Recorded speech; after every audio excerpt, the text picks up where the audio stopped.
નમસ્કાર, નવપ્રવાહ ગુજરાત ન્યૂઝમાં આપનું હાર્દિક સ્વાગત છે।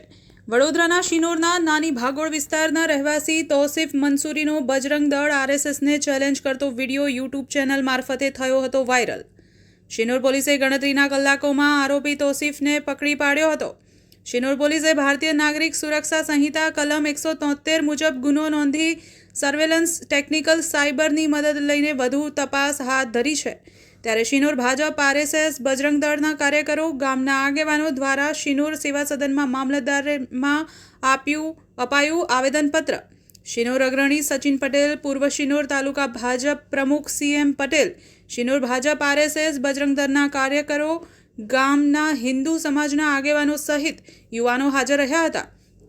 યુટ્યુબ મારફતે ફરતા વિડીયોમાં યુવકે હિન્દુઓની લાગણી દુભાઈ શાંતિ ડહોળવાના પ્રયત્નને વખોડી ફરીવાર આવું કૃત્ય ન કરે તે માટે યુવકને સખતમાં સખત સજા થાય। શિનોર મામલતદારને આપેલું આવેદનપત્ર કલેક્ટર ઉચ્ચ પોલીસ